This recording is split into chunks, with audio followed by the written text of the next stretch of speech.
Welcome to the webinar. Today, the webinar is focusing on Makerspace, and Makerspace is a tool for digital youth literacy development. We are organizing a series of webinars together with our partners in Lithuania and Netherlands, South Africa, and Nigeria. And actually, by cooperating together within the project Digital Generation Youth, supported by Erasmus Plus program, every month we're meeting and looking actually what are the interesting practices that partners can learn from each other. And what we realize, some practices are somehow similar or similar processes going on in different countries, and then we come up with the idea to make a webinar on this subject. So last time we had webinar about the ways how organizations move their youth activities from residential to online because of the lockdown. People could not meet live, and they needed to use technology still to connect with young people and support them. And then what we learned that actually our partners in Nigeria, W.TEC, they said, oh, we're planning actually to launch Makerspace and Maker activities from the end of July. And we said, brilliant. We do have also, I would say, developing culture, maker culture in Lithuania as well. And then my colleague Nerijus was in touch. One Makerspace here in Vilnius, and we thought, let's have a webinar to actually have maybe a bit of comparison, but also just to know the realities of makerspaces. What do they do? How they work? How they help young people in developing skills necessary for today and perhaps for the future as well. We will start by looking at first at the makerspace in Vilnius. And Adriana and Donata is going to be presenting their space there, and you can already see in the background a lot of stuff behind them. There will be time for them to present briefly, and then for all of you ask questions. And then we're gonna travel virtually to Lagos, and we're gonna be exploring how the makerspace is functioning there in Lagos. But first of all, as far as we are not too big group, it would be interesting actually to see who is here in our webinar. So if you could just mention briefly, who are you and why did you join this webinar? Good afternoon all. I'm part of the Digital Youth Generation project in South Africa, just the working together in a collaboration with Nigeria, Lithuania, the Netherlands, and South Africa. I'm quite pleased to see what is the possibilities and what is new actually in this development sphere actually, and that's the reason why I like to attend and just to see the overview where we are going on that path. Hello, my name's Susan. I'm a youth work manager based in Scotland in the Scottish Borders. I look after 2 youth projects for young people aged between 11 and 18, and we're really keen to look at how we can use different medias, makerspace, coding, etc., just to enhance our opportunities for young people. Thanks a lot, Susan, for joining in. I have Martina next with a nice green screen in the background. I know you're preparing for some special effects. Very professional. No, they are not for some special effects today. It's just to avoid you of seeing the mess in the room where I'm placed at the moment. Yeah, my name is Martina Tobé. I'm a connection of Sandra van der Kraak. And, you know, she was sharing the message of this webinar so often that last minute I decided to jump in today. I'm the director of Kinderperspectief. It's an NGO that's focusing on organizing projects, implementing projects, developing projects for children without parental care in the Netherlands and in the former Yugoslavia countries. So we are also working in Serbia, Bosnia, and Croatia. Good afternoon, everyone. My name is Henry, South Africa, also part of Digital Generation Youth.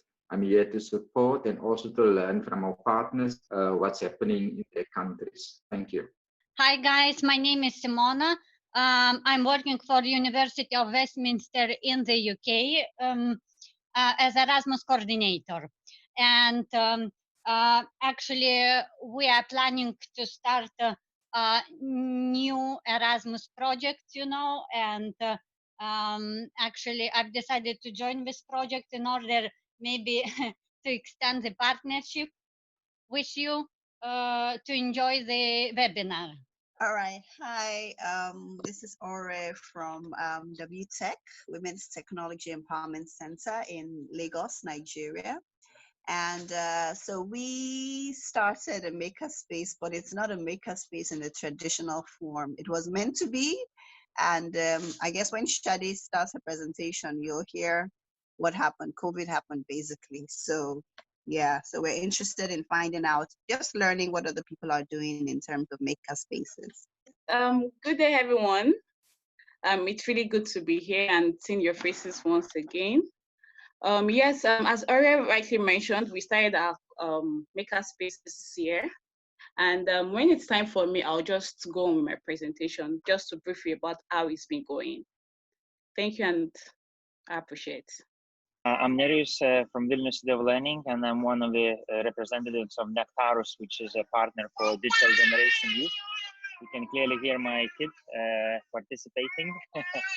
I will be happy to listen about maker spaces. I know guys from Maker Space in Vilnius. I was visiting the place several times, and I am happy you could join. And also, I will be very curious to learn more about maker space activities in Lagos.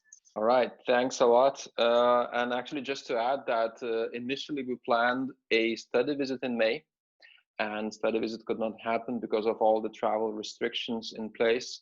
And this was one of the reasons also to continue connecting with each other and sharing practices and traveling a bit virtually. So without further ado, giving the word to Adriana and Donatas to actually introduce what are you doing in your makerspace and how does it work. Hello everyone. We're telling you hello from National Library of Lithuania. So this is our makerspace, as you see. A little bit later we will show you around what we have here and how it looks like. Live, and we'll probably start from presentation. So Donatas is the brain behind this makerspace. After the renovation of the library, there was an idea what to do when we had some spare room, and I joined after a year or probably a year. And now year and a half, and now we have celebrated 3 years in February. So more or less 3 years and a half actively participating in learning, in teaching, helping, and so on. Yeah. So we are happy to tell you that right now in National Library of Lithuania, we already have 2 makerspaces. So this one is dedicated to youth and children. Yeah, children from the age of probably 7, more or less 9, and then up to they finish the school. So it will be 18 or 19 years old. Yeah, it's a real makerspace, let's call it like this, because the other one, it's we call it media makerspace. The makerspace dedicated to all the kind of media, for example, for virtual reality, for analog photography, coding, for videos, for audio recording, and so on. So we will show you some slides later about it, but right now we will stick to this makerspace because it's more I think closer to a little bit to your target groups. So let's talk about this makerspace. Right now you see some photos from our makerspace. Actually, we work as a cafeteria, and we are trying to implement together all the very different let's say trends, for example, like coding, like DIY projects, like recycling, as you see, some fixing, some coding of microcomputers, and so on. But the main idea is that It's something similar to grandpapa's garage, where you can come to find some tools and materials and start to build something, or start to learn something. Yeah.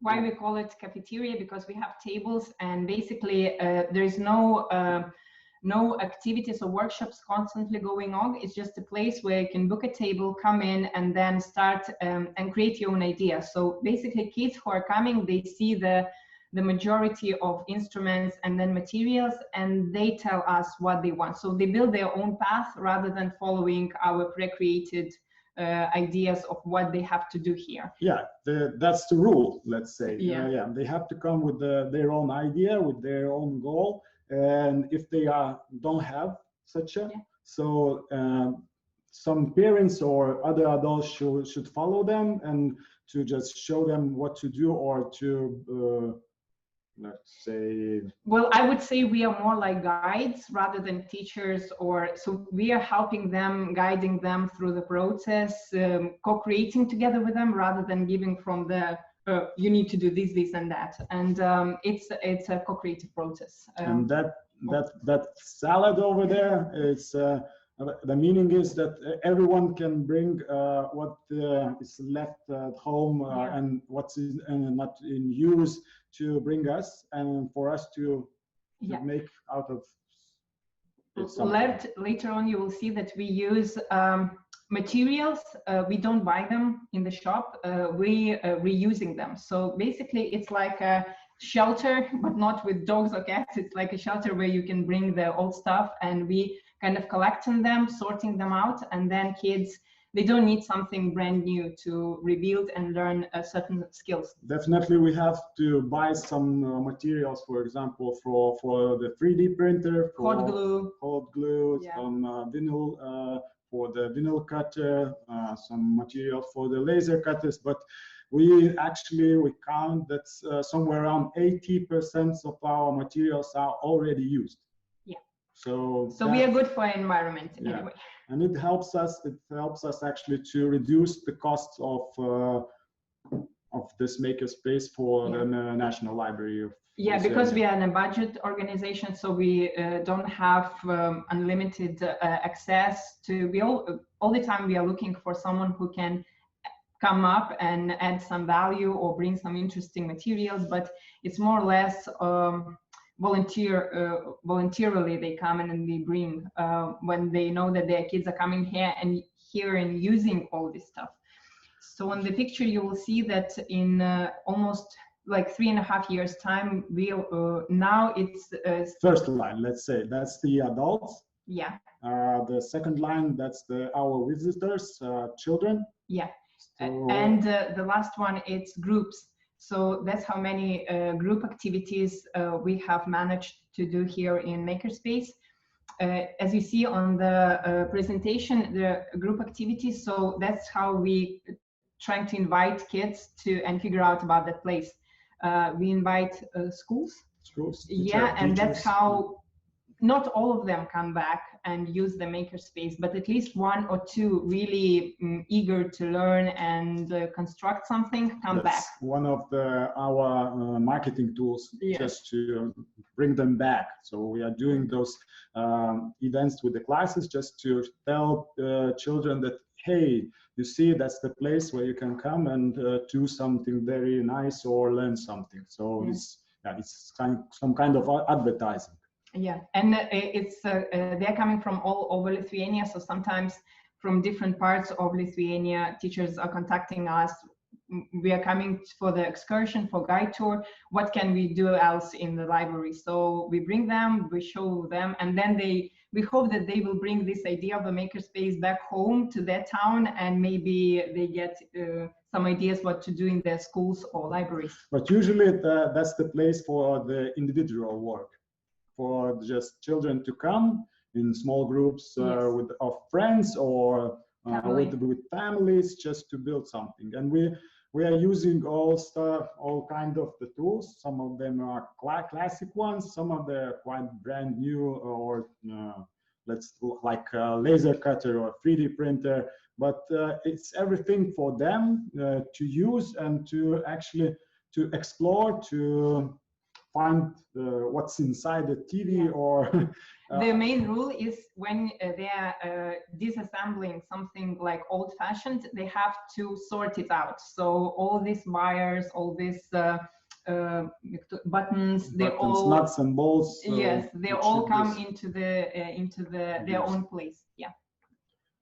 So, for example, here you can fix and upgrade something, and as we told you already, that's up to you. What you're gonna do here? Yeah. It's like from high tech and low tech. You can use a pencil and draw something here because you will have a table, or you can create something with a 3D printing software and then 3D print it, or you can fix something. So it's a very wide range of activities that you can. The special rule here for the tools like laser cutter or 3D printer, they have to build a model on their own. They can't use it from the internet. Yeah. So it's also learning not to create by themselves and not to use everything they find on the internet. So yeah, just to motivate them to build something unique. Yeah. Even if they're cutting something with their hands and scissors rather than using a vinyl cutter, so it's better for them to understand how things work, not just to use us as a shop. They come, they quickly use us and then leave. So we kind of engage them into the process of creativity. Yeah, and we are joking that the main tool here in our makerspace is a hot glue gun. Yeah. So, and we are, as we told you already, we are using a lot of used materials already. So here in the slide, you can see some of the tools or materials brought by people. So you can imagine that you can find everything here, okay, except some nuclear bombs and so on. Here you go. So you can do from old things, you can do, for example, bubble blowing machine that's made by Jonas and his mother.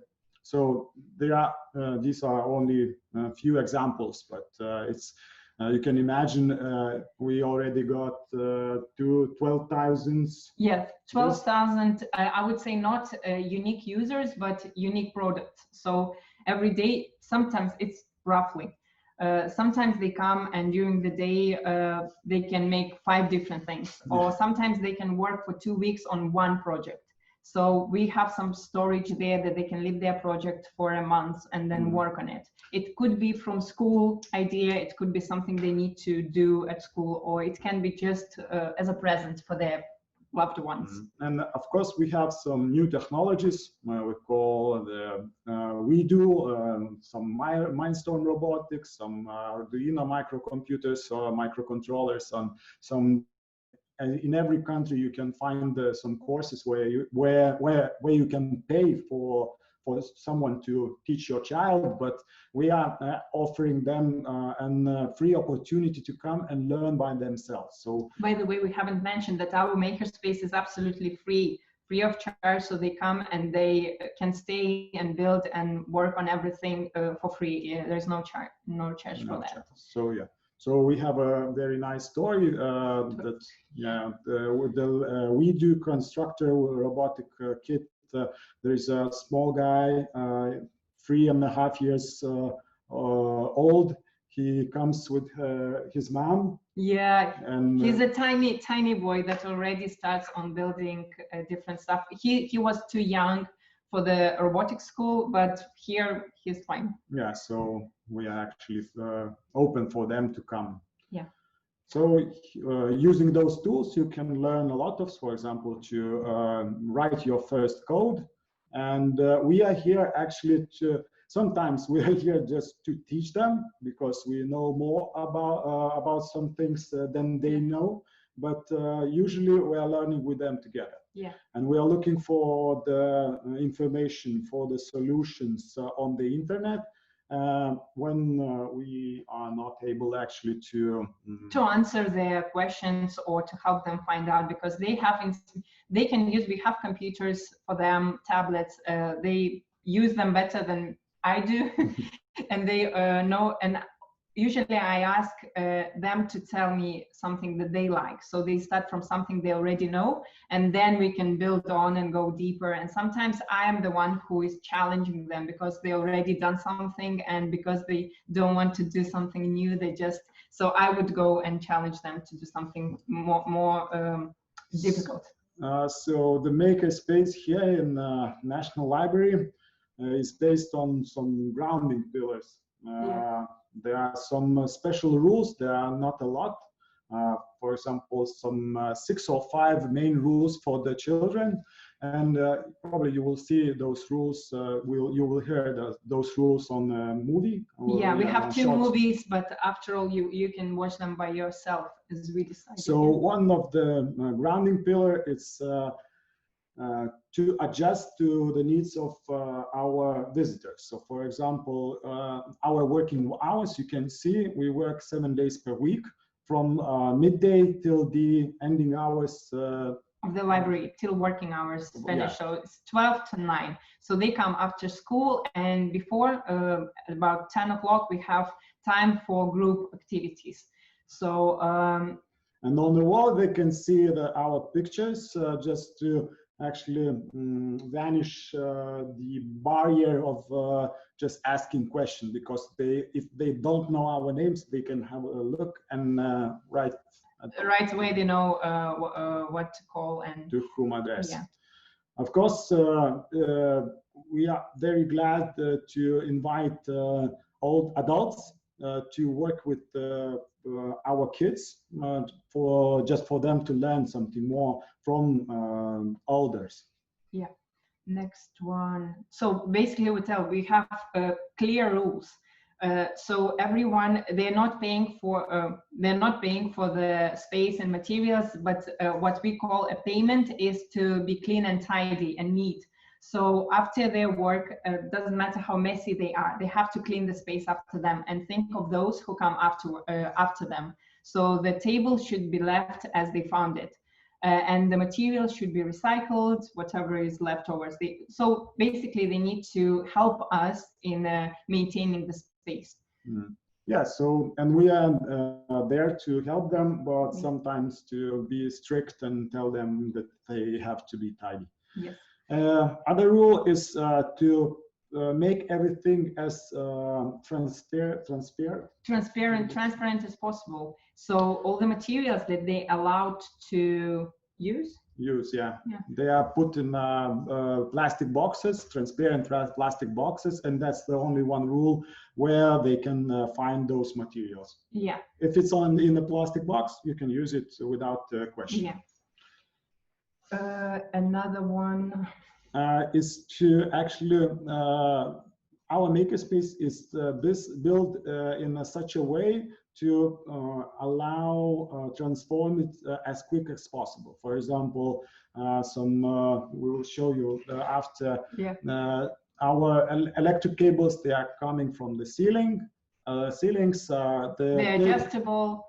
Tables are not fixed to the floor. For example, in 5 minutes, we can transform this place into a small theater for the kids, or a special place for the group to sit around one table. So it's very dynamic. Dynamic, yeah.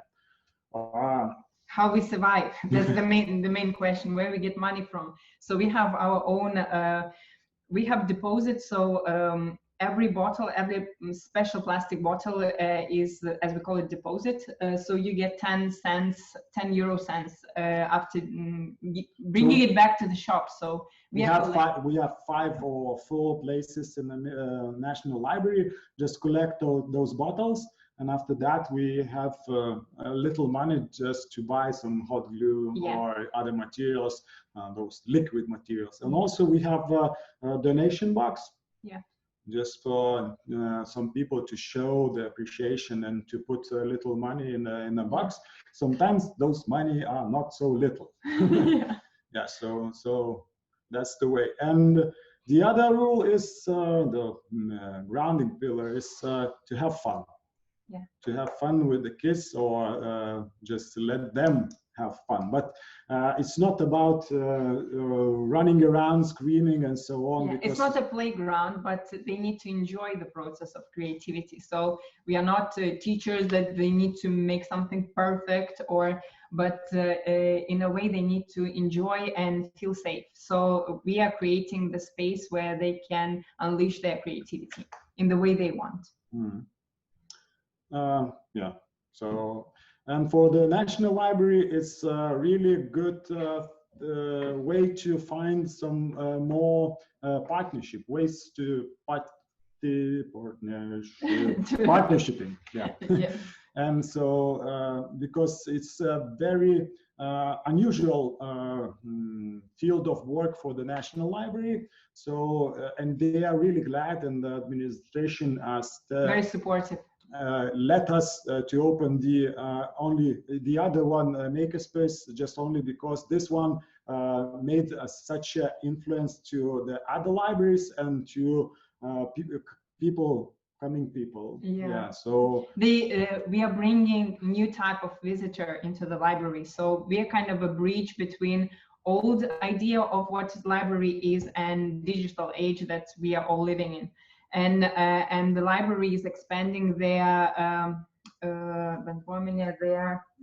community and community members. So we are kind of we are not attracting specific people, but we let them be co-owners of the space, co-owners of the library. So it's a high possibility that the kids during the break will go and grab a book and read something, and so they also use other services that we have here in the library. I have a question from Henry. Henry is asking how many people actually work in your makerspace? For 3 years and a half, it was just 2, me and Donatas, but actually last week, this month, we have another 2. But we have the second one makerspace. We have 2 makers, so 2 makerspaces, 4 people. So 1 makerspace uses 2. And working hours and working days are 7 days per week. Yeah, so so low budget, but we are trying. We are expanding a little bit.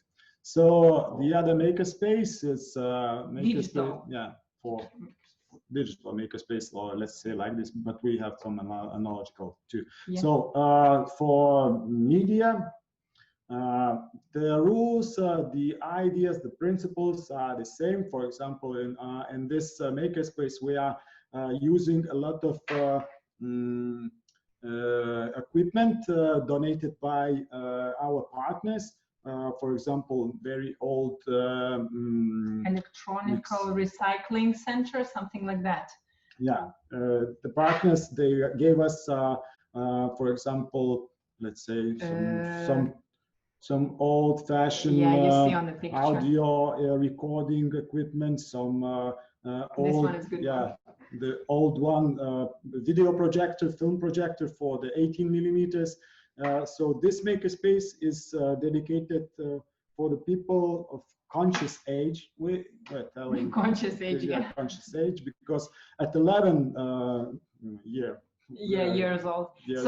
Sometimes we get kids that are really advanced, so they can already use some sort of, like, for creating a podcast. We already have like 14 years old that's really interested in that. So this is a chance to attract kids in the sensitive group nowadays. So it's maybe 16 to 20, maybe even older. From 12 to 20. From 12 to 20, maybe not playing in this makerspace, but trying something like digital creativity downstairs. And we're trying to implement the same rules, so the same principles. So the makerspace in media makerspace is based on the same idea that the visitor should he or she works on his or her own, but it is possible to ask for assistance. Yes. So we are the assistants, and we are coming to help, and we're trying to do as much work as possible by our own. Yeah. It's not actually it's a pity because we were already open that makerspace before the coronavirus, and right now we are starting to build our new strategies how to reopen it, because people are still afraid to come. So yeah. During there was a good question. Actually, during the coronavirus, what we did, obviously we were closed, but we have a TV studio in the library, and me and Donatas, like straight away we started like live sessions, live broadcasting, like how to build a house from the cardboard, how to make a like musical instrument, and it was twice a week, and it kind of brought, in the beginning it was like 1,500 kids watching and doing together with us live, and later it was less participants and less views as we see the statistics, but because after like a month there was more opportunities and more people like on the TV, more activities. Yeah, more activities. More online activities to join. Yeah. And they were all back in digital schools. Like online. We have a couple of more questions. Susan is asking, do young people have to become members to join the activities? And do parents need to stay if a child or young person is under a certain age? Here the situation is like this. If they are coming and they don't have a, let's call it library card, so we are not asking them to show the library card, but we are telling them that's your vote to tell the administration or government that you need such library services. So it's not obligatory to have it, but it's benefit for us. Yeah. Kind of recommended, yeah. And about parents, so we have a list of rules that they need to sign. If the kid is under 16 years of age, they are signing in, so they are responsible and they know what equipment we have, like knives and drills and stuff like that. So they are signing for the kid that he will stay by himself. And they have to mark that equipment that is not allowed to use without our system. And sometimes when the kid is really, really small, like 7 or 8, or he can't go without a guidance, we ask them to stay, because when it's 10 kids with different projects from sewing to 3D printing, it's really hard to manage. And when you see that he needs guidance, obviously he needs a older or more conscious person to guide him through the project. And the main rule here is the child can stay here in our makerspace if he or she is able to have their own goal, what they want to do. If they can decide. We are not those people who have to look around and tell everyone what to do. So if it's able to do that, so he or she can stay. It's easier alone. It's easier. Its motivation comes from them, because for me, they can just do nothing. There are already so many things done. But if they, or like I'm interested in the laser cutter, so then we can think of an idea what he can do with it within our range of possibilities. But for me, like. And usually when idea comes from me, they don't have motivation to continue if they reach a challenge. But if they want, every challenge can be overcome. Okay, and Susan was asking one more question. Do you have experience that young people actually work as peer educators, helping other young people? Oh yes, definitely. It's particularly it's particularly in a time when they learn by themselves, when they own their learning. I ask some of them to, oh, you already done it, so you can teach another one, and that's how they expand, interact. They help us. They become our second left and right hands, and I see that they can explain in absolutely different language, in different way. And they're proud of themselves. That's the most amazing thing. That's the place of 84 square meters. We have, sorry, I will turn other way because there is a wire. So we have 8 tables. Slower, sorry. 8 tables. Right now it's a bit messy, but a working process. yeah. It's in the process. And you can also see a stands with gray boxes. So it's one of those ways to sort things out. We have transparent boxes, we have stands with small bits and pieces. We have like TV screen for group activities and conferences. We have our own tiny corner where we just keep all the stuff.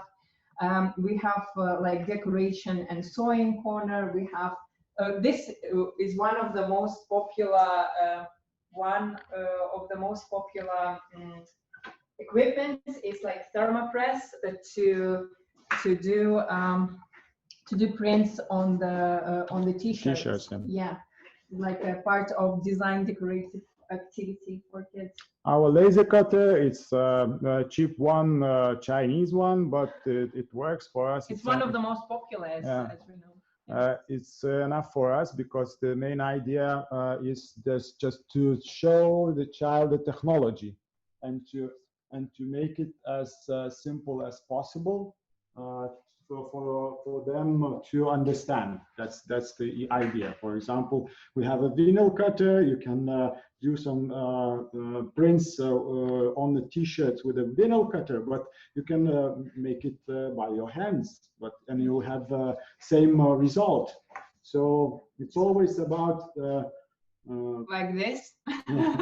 like this. Yeah. So our as we told you, our target group is from first school children from 1st to 12th grade. We are not afraid to tell you that for the teenagers, we are not so popular. Attractive. Because it's something changes in their minds and so on. So, but we are very glad that we will have that media makerspace, because it should be more or less more attractive for them to come, because it's just so popular to be a YouTuber. And for example, if you want influencer, and if you want to make a good audio for your videos, so you can come and here and to use our sound booth. So and it's more it's a you will see on the video, it's a tiny places, working places, so it's more maybe safe for them to be a little bit closed from. It's a very open space, everyone walks around, you see everyone, and downstairs it's more intimate, I would say. Webinar participants, if you have any other questions. Thanks a lot. It was really cool to see the space and hear how you work. We are traveling then from Vilnius to Lagos. Okay, it was really nice to watch the makerspace in Lithuania. I was carrying all through because I really enjoyed it, and I must say, well done with the good work. So we at W.TEC, the Women's Technology Empowerment Center, as you know, we're a Nigerian non-profit organization, and we are committed to building the next generation of female technology entrepreneurs, creators, and leaders. So what we basically do is we connect, educate, and empower Nigerian girls and women through active involvement in ICT. We've been doing this for the past 13 years. Okay, so I would just like to share with you our Makerspace projects, which we started this year. We've been doing a lot of activities around women empowerment. We do a lot of trainings, a lot of hands-on trainings for girls in secondary school, in primary school, and even in the working class sector. All right, so we decided to start this Makerspace project because we felt it was really important. And there are some places that we feel that they probably do not have computers, schools in some rural communities that do not have computers, that do not have some devices. So we felt that it was time for us to set up some makerspaces in those communities. And then we came up with this idea, and in partnership with Google. Right. So we had big dreams about setting up kiosks and some centers across rural Nigeria. But unfortunately, the COVID started. All right, so we had our plans, we had our partners. We already secured some partnership with some organizations in the north, in the south, in the east, in the west, just across Nigeria. But then when it happened, it was time for a change. Okay, so just to be able to go on with our plans, we decided to move from the face-to-face plans that we had to the virtual settings of it. So we started doing some things just to ensure this works. Then that's one thing that we changed. We had to change the mode of training and the platform from face-to-face to virtual, because this was something that we haven't done before, in a while. And then we know that, you all know that makerspaces requires you to put things together, to build, just like the makerspace in Lithuania rightly shared with us. You are required to build some things, put wires together, have students just play with things. So then now that we had to move to the online setting, we then need to research some most appropriate online platforms to be able to, work and make our makerspace more realistic as a makerspace, because we didn't just want it to be like a normal online setting. So we started researching for most appropriate platforms to use. We settled with 6 of them. One of it is the WhatsApp, which we use to, for quick response and quick messaging to our students. We use the Filmora. We do some pre-recorded video sessions and send to students for the classes. I'll share more information about the classes in a while. So we use Zoom and Google Meets as a medium of, the video conferencing, just like we're having one now, kind of. So we work with our students in this nature. We use the Google Classroom too as an online classroom version where we get to save projects and, use the drive as much as possible for we and the students. And of course, we use emails to communicate with the students.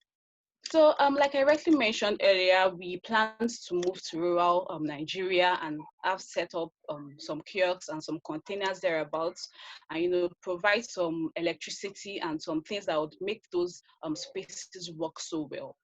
But because we had to move to the online version, you would agree with me that the demographic or the set of people that we planned to run this makerspace project with are not mostly online. So we needed to just move on, and then we had to change some plans that we had as regards the beneficiaries. Pre-COVID, we planned for women from low-income households across 7 Nigerian states who are 10 years to 17 years old in school, and then from ages of 18 to 25 years old. That's for students within the students out of school, like out of secondary school, that are within university, that are not necessarily doing anything at the moment. We had to move from that plan to people who necessarily have these devices that we need to use, because if you are going to do an online program, you need computers, you need smartphones. At least those were the most important things that we need. We had to move to that. And then of course, we are working with the same age range of students. Another thing we had to change was we had to adapt our curriculum to fit in an online space.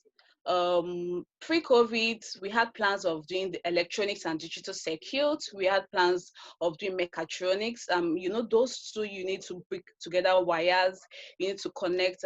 We planned that since we are working with rural communities, and some of these participants will necessarily not really have a lot of funds to get some expensive things.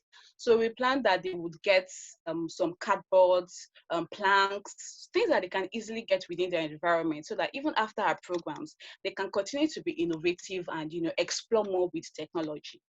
So we planned for electronics, mechatronics, that also had to do with robotics. So we already put our robotics kit together. We already put some of those instruments together and some equipment together.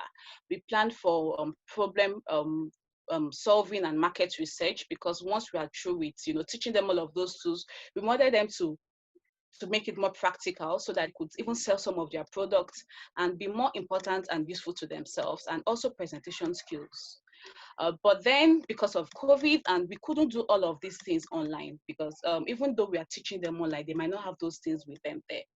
So we had to make it look more like a maker space. So we decided to move to some of these equipment, these programs I will be mentioning.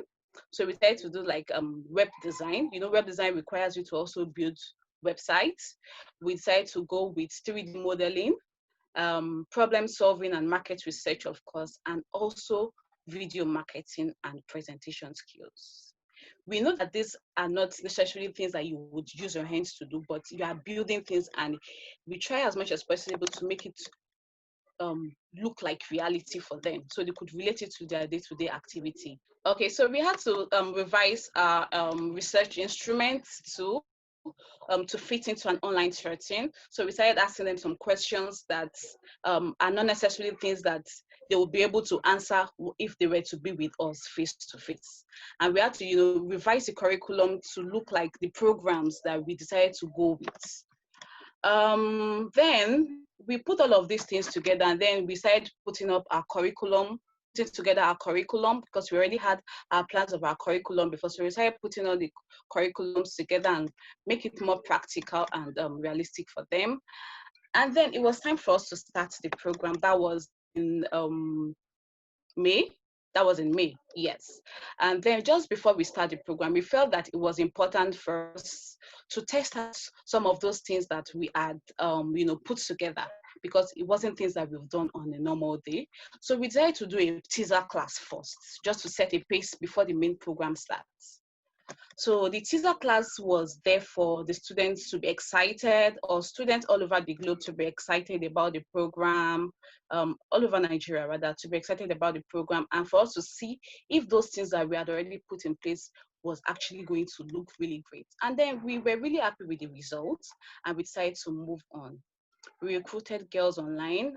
We had a teaser class. For the teaser class version of it, you know, I mentioned that we were going to teach web design. So we decided to teach an application that was simpler compared to the one that we'll do for the main makerspace project. And then we saw the excitement in the students, and some of them were really eager to move on to the main class. And though we learned our lessons from the teaser class, and then we had to, you know, implement some of those things in the main project. And then the main project began. So I will just share with you some highlights from the main project, and I must really tell you that it has been really interesting for us. It's been really worth it for us, because we had a good number of students who applied for this project online. We had to, and then we had 2 age range of students that we were going to focus on. Like I mentioned, the ages between the 10 to 17, and then ages between 18 to 25 years of age. And then we believe that this group of categories of people will not understand or learn things in the same pace. So we decided to split the class according to age group and according to cohorts. Okay, so each day we have 2 sets of classes. We start with cohort 1 and cohort 2. So each day we have 2 sets of classes. The first class at 1 p.m. we have the ages of 10 to 17, and then at 5 p.m. daily we hold classes with students between the ages of 18 to 25 years of age. And then we, you know, from our responses, we are trying to compare those classes, and we saw that it was really important that we split them like that. And then we use, and we have experienced and seasoned facilitators take the students carefully and ensure that they are understanding the project well, and, you know, they are working on those projects as it's where if we were going to have it as a face-to-face program. So the projects they were doing were projects that were for them, not just us. So we would make it so practical that, okay, so be the website for your projects, be the website for what you picture yourself as, be the website for what you enjoy doing. And then also we did 3D animation. So they were building 3D animation project based on what they had. Some people built flash drive, some people built their houses, you know, they designed their houses, and it was really awesome. Just to make it more interactive and very interesting for the students, we had group discussions and presentations even during the class. We most of the time used Zoom, and where we had to break them out in the breakout rooms in Zoom, and also we use some polls sometimes just to get their suggestions and ideas about programs. And sometimes when they have to discuss with each other, they come back to share what they had been able to discuss with the peers that we had put them with. So we also had to cover one module per week so that we would go in an easy pace and for the students to be able to understand. Even after their classes or the time that we have the class, they still come back to the facilitator or ask questions with the WhatsApp group, and then we tend to attend to them there. And then the last day, lastly, the last day of the graduation of the program, we held a graduation ceremony for them. And it was really mind-blowing because we were really happy to see what the students had been able to achieve over the 4 weeks that we held with them. Some of them were really happy, to share their testimony and then share testimony with us on how the program has been able to help them achieve their dreams and their aspirations. And interestingly, we also gave digital badges to them and W.TEC certificates, just to let them know that, show that they have been able to attend the program. And not just on that, we are also moving on with them. We don't just work with them and leave them that way. We move them to other programs and invite them to other of our programs that are involved in technology. And then another highlight for us was that amongst the students who participated in the cohort 1 and the cohort 2 of the Maker Space that we had finished, that was last week, we gave 2 of them scholarship to our ongoing technology camp. Ordinarily, they would have paid for it, but because they were excellent students, one of them is in the room today. You will hear her voice in a bit. So we had to give them free scholarship to the camp, just to encourage them to keep, going in that pace. Yeah, it was really interesting for us. We had a lot of takeaways from it, but that because it was the first thing and the world wasn't prepared for the pandemic, we had some challenges, which I would like to share with you. We're in Nigeria, so some of the challenges we faced were sort of poor power supply, our facilitators being that they are in different locations in the country. Some of them, maybe the network is bad, and the students, some of them would say there's no light to charge their computers, maybe their battery just went off now. So it was just like that, but we just had to move on with what we could. Poor internet connection. You can testify to that. I was trying to share my screen, and that is what happened. But it could be better sometimes. It just fluctuates, maybe because of the weather and the likes of it. Another challenge we faced, or some learnings we had, because we were able to provide solutions to some of these challenges. Another one was that we had the interface of the applications we were using. For instance, we were teaching WordPress. You would agree with me if you are familiar with the WordPress tool, that the interface of WordPress on an Apple phone is different from what it looks like on an Android phone, and it's also different from what it looks like on a laptop. So some of the students were using these 3 devices and like, okay, sir, ma, what I have on my screen is different from what we are projecting. So it was an interesting challenge for us, because we had to go back, and while we are preparing our slides or what we were teaching them, we had to prepare based on all of these devices. So we prepared with a laptop, we prepared with an Android phone, and we also prepared with a Apple phone, just so that when the students have any challenge, we could, give them quick answers and help them out. And then some students will join the class late, and some people might probably join 10 minutes after, and like, excuse me, I just joined, I didn't get what you said earlier. And then we just had to, take our turn to, ensure that every student was following carefully. And then some students were shy to speak up at some time when you asked them that, okay, can you answer me this question? And some of them would not probably speak up. Some of them would like to use the chat room. Well, that's just nature of human beings. So that was interesting to us. Okay, so some student projects which are very interesting. We cannot bring everything here to you, so I'll just show you some. All right, so this is, can you scroll up there? So this is a student's project. This student, she said she wanted to design something like what our organization look like. That's there. You can see the flowers. So this is the gate. So it's just something. And then she said that in future she would like to have something like this. And then one interesting thing is that she said that she's going to keep this, and then she would plan to hone something like this even in the future. Another project by some of the students. We had a student who designed a flash drive. We had a student who also designed another building. We had a student who, they all just designed things around them because we wanted to make it more practical. And we also encouraged them to come together and, come together with some cardboard or papers around them just to ensure that they make it look more realistic and not just abstract. Okay. And then there's this video animation. I mentioned to you that we taught them video marketing. We taught them with an application. Ifunanya Chi, I am sure you're here with us. Would you like to just share your experience at the Makerspace with us? Good day, everyone. My name is Ifunanya Chi, a 14-year-old science student in senior secondary school. I am in SS1, which is the Nigerian equivalent of grade 10.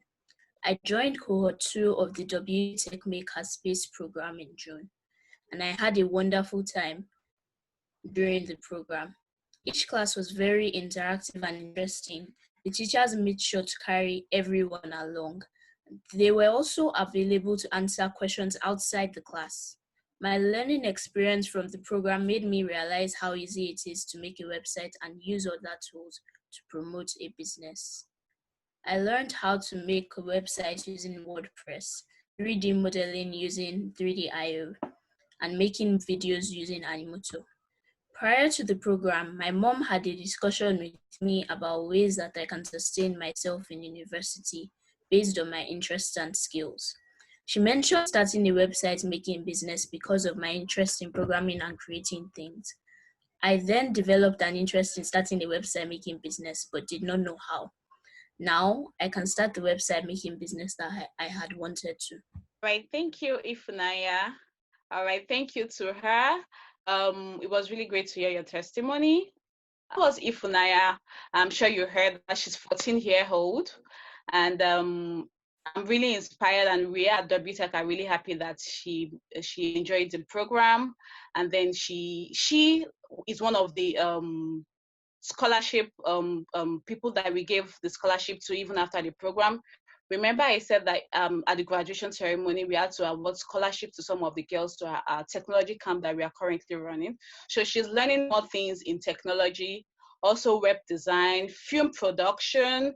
She's learning Python programming, mobile app development, and also, pretty much those. So that's what she's learning at the moment. And we're not done with her yet. We are going to keep on with her and every member of the Makerspace team. We had wanted, like you mentioned, we really wanted a hands-on makerspace. And when we moved to the virtual makerspace, we really wanted the students, the girls, to be able to make things, to build things in their homes. But because we were not sure that they would have access to all the different things that they needed, it was difficult for us to go ahead and design that kind of curriculum. So yeah, but you are free to ask questions. So I just wanted to clarify, basically, as far as your kind of makers activities were happening online, it means that somehow you were like telling in advance what materials people gonna need for their projects. Like how did they organize? Because usually it's about dealing, like practically with some material. All right. So what we did was that each week, like I mentioned, each week they learn new application or they learn new module. So we would have informed them beforehand, would have sent some materials to them. We would have sent the link to the application for them to download on their devices before the week comes up. And then they would have it on their devices already. And then even before then, on the WhatsApp group, we would have asked them, do you have any challenges downloading it? Do you have any issue? And then we try to solve it before the day of the training. As a question to both organizations, to both from Lithuania and Nigeria, how do you see the maker spaces and happening in 2021? still maybe some possible restrictions in terms of movement or the use of spaces. How would you see the upcoming year? With hope, there is not gonna be another wave of the COVID. Let's hope for that, but we have to prepare for the situations like this. We learned a lot from the first period, and probably we will change something in our strategy, but I think we will be what's gonna motivate us. It's creativity. We will create something new for them, because they I think children, they get bored very fast, so the same way of spreading the information or just allowing them to participate, it's not the best way. So yeah. Sometimes I was really challenged by the quarantine, but I was really pleased that we had an opportunity to go live, and I really enjoyed it. So it was challenges for us to create every time, to come up with the idea what to create. And we were thinking the main idea was what they find at home and can they build together with us. And so one would use all the materials possible, like hot glue, and another one, like Donatas, would come up with absolutely basics. Like if someone has nothing, almost nothing at all, so to use whatever is next to them at their homes. And I absolutely loved it. So I was already thinking, even if the COVID or another quarantine won't happen, I see it as a building our own learning system. So we have an opportunity to do lives or online learning in our new makerspace. So I was maybe thinking maybe we can even do it either way, if quarantine happens or not happen.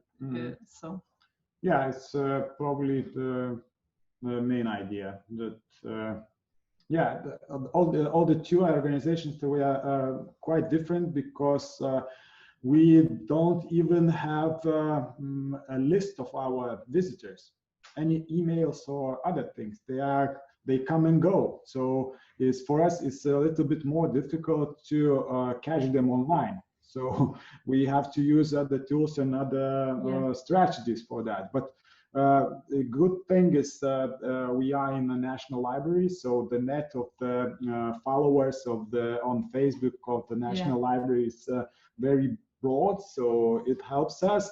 And should we go on a TikTok, probably Makerspace TikTok next time or something popular that the youth is using already. So we will need to think maybe more of using social media. We haven't used it during quarantine that much. We did.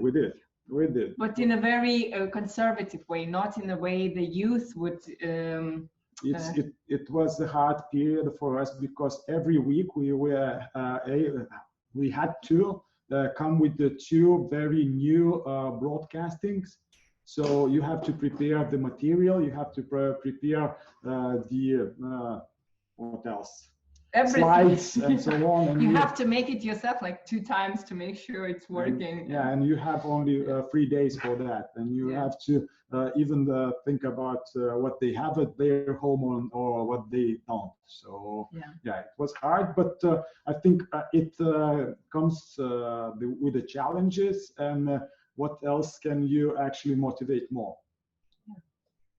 And what I also figure out, that you need to be a maker by yourself. So we like building ourselves things, and we don't need to become other people after work or before work. So it's kind of, we live in that kind of style.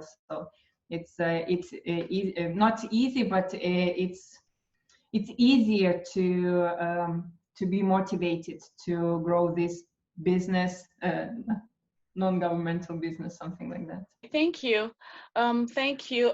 Pretty much similar. I mean, I think we have similar challenges because it's really not easy to be able to do something like this. I mean, we were not prepared for the pandemic. So 2021, and even from now, I think what we will keep doing is keep, applying best practices. From the past programs we've done since the pandemic started, we've learned our lessons, and then we've been able to jot some things down. So we'll keep, being creative and adapting new things. Like you said earlier, we have started also trying to explore some medium to be able to interact or work with some young people. So some social media channels, because we try to see some things that interest youth or girls. So we try to catch them with those things.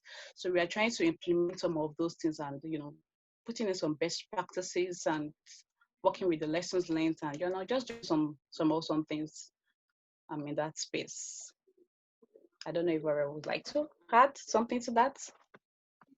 Martina is asking, does anyone has experience of international online maker spaces where people would connect maybe from few countries? And that's the MakeHer Space project that I explained earlier. Like I mentioned, the MakeHer Space project was for Nigerian girls only. So it was sponsored for Nigerian girls. So we did not give opportunities to girls outside of Nigeria to participate. But we are currently holding programs. I mean, girls are also making things. That's the scholarship slot I said we gave to Ifnayachi. So we have girls outside Nigeria that are participating in this program, and it's been really interesting. And it's been interesting in the sense that they have different perspective and view about, things, technology, access, connectivity, and the likes of it.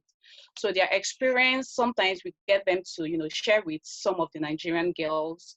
So their experience, they get to share it, and they've learned a lot from each other. So it's been great, and we've been trying to improve based on international standards and the likes of it.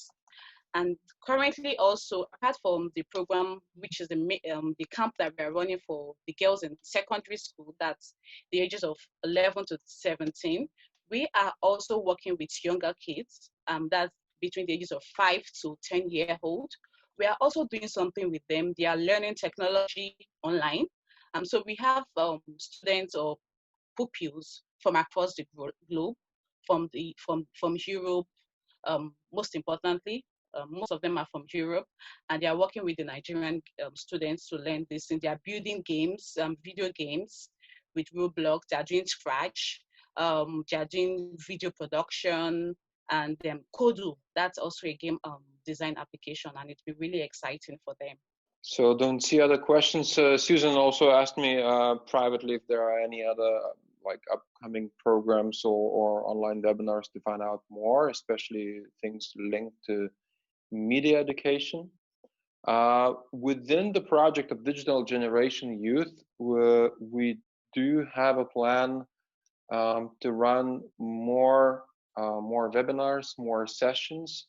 As initially we planned to have a study visit in Lithuania, which didn't happen. So we're still looking at the budget and what is possible, but preliminary, we are planning to have more sessions in the period between 5th and to 9th of October. So more or less that week. So keep it booked. We're planning to bring you more examples how digital literacy is being developed and potentially connect with more organizations here in Vilnius, but also to have exchange with partners, whatever you do in your countries, to see some similarities. And we also want to keep these webinars open for people from other countries to join in and learn about existing practices. And as far as our project is focusing on youth digital literacy development, now today we'll look more at maker spaces. We have a question for you, a poll, so you should see it visible now. And today I think we could see different examples. So I think from Nigeria we had more of actually using different software, and using websites and online tools. From Lithuania, we could see how people can actually work with their hands and create things from what is available. And we heard also examples of when people are on a lockdown at home, they could create something from simple things. And then when they are at the makerspace, they could use more diverse tools and equipment to produce whatever they're willing to produce. So thanks a lot for coming to this webinar and staying with us and being curious. Big thanks for both organizations who shared with us your experiences and how do you do things and space.